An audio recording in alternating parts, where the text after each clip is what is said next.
Estimado Diego Schalper, anda circulando un video en redes donde no es que te rías de mí, sino que de la idea de decir que el Estado social y democrático de derecho es equivalente al Estado socialista.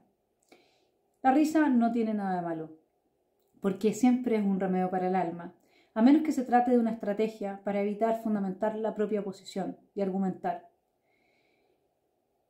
Quiero compartir algunas reflexiones contigo. En este nuevo proceso constituyente, porque el anterior se cerró, y yo creo que la historia va a evaluar estas dos fases como etapas de una revolución octubrista a la que ustedes no quisieron ponerle freno. Ustedes pusieron como primer borde el Estado social y democrático de derecho. ¿Por qué se puede homologar al socialismo? Primero quiero hacerte una ayuda a memoria. Lo que los chilenos querían cuando votaron mayoritariamente a prueba era ser como Alemania, como Suiza, Finlandia. ¿Y qué tienen ellos? Ellos no tienen un Estado social y democrático de derecho. Ellos ni siquiera, algunos de esos países tienen a nivel constitucional establecido la forma del Estado benefactor. Y el Estado benefactor no es lo mismo que el Estado social y democrático de derecho. De hecho, este último modelo no está en Europa ni en los países desarrollados.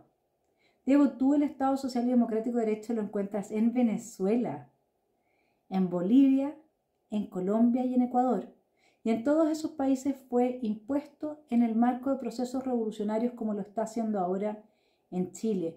No debatas conmigo, debate con este señor que te lo va a explicar mejor que yo. El planteo constituyente.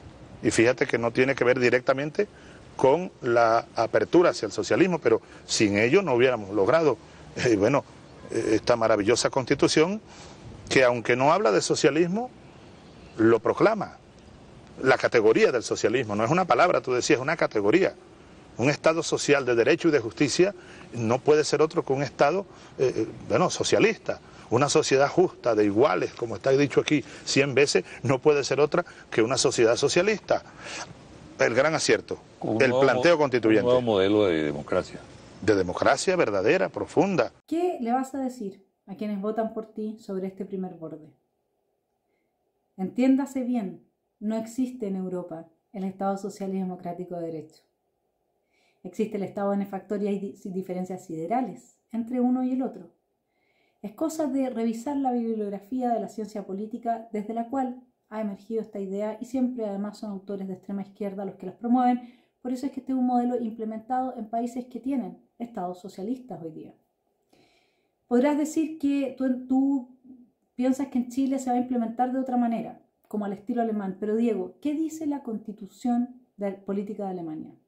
Habla de un Estado federal, democrático y social. Y tú me dirás que estoy muy rebuscada con el lenguaje, pero no es así. Estado social y democrático de derechos implica el derecho garantista, implica un activismo judicial en torno a metas de igualdad y de provisión de bienes sociales. Te lo voy a resumir después de un largo estudio de varios papers académicos al respecto. Un Estado social y democrático de derecho asume primero que todo la igualdad sustantiva. La igualdad sustantiva tiene ciertos matices en que se ha introducido en algunos países europeos, pero en general no es el fundamento de los Estados-nación europeos, ¿sí? Regula constitucionalmente el proceso económico y sus principales actores. Limita el derecho a la propiedad, supeditando lo que cumple una función social. Asume la transformación funcional y estructural del Estado, por la cual éste se convierte en gestor de prestaciones y servicios. Tutela la economía a través de la planificación y regulación. Muchos de estos países que tienen Estado benefactor tienen al mismo tiempo altos niveles de libertad de mercado, y eso tú lo sabes, eso no va a ser posible bajo este modelo, ¿sí? Además, el Estado cumple la función de remodelación social, reconociendo la existencia de una estructura social injusta que debe ser corregida a través de su accionar. Estos son derechos colectivos, estimado Diego, en contra de los derechos individuales, lo que significa que vamos a aumentar fuertemente las dinámicas de captura del Estado. ¿Se entiende? Y se conciben las relaciones Estado-sociedad como interrelacionadas y no autónomas. Puedes revisar autores como Blanc, Sotelo, García Pelayo y Rey. Además, se funda en el derecho garantista, que entienda el derecho de propiedad como un derecho de segundo rango, porque la propiedad nos desiguala, no nos iguala, entonces ya no tiene el mismo rango que tienen los demás derechos humanos. La pregunta que tú tienes, y ahí puedes estudiar a Ferrarioli, y después respecto de las diferencias entre el Estado benefactor y el Estado social y democrático de derecho, te recomiendo a Cardoso, Isuani, Barba y Filgueira. Entonces la pregunta que tú tienes que responder, estimado Diego, frente a la gente que a ti te sigue, es porque ¿por qué? Ustedes pusieron como primer borde el primer artículo del proyecto de constitución rechazado, que fue obra de esa gente desquiciada. Explícame eso. ¿Cómo es posible que el primer borde sea un copy-paste del primer artículo de la Constitución rechazado? Finalmente, Diego, me encantaría que debatieras contigo mismo, porque los pasos que tú estás dando van en dirección opuesta a lo que tú siempre has sabido. Tú mismo has planteado, y aquí te voy a traer una ayuda de memoria, que las ideas de la izquierda, y el Estado Social y Democrático de Derecho lo es, tiene origen marxista.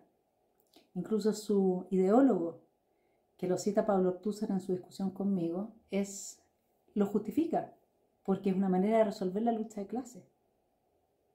Entonces aquí se está apoyando el marxismo. Y tú bien sabes que eso no es lo que la gente quiere. Te dejo contigo mismo.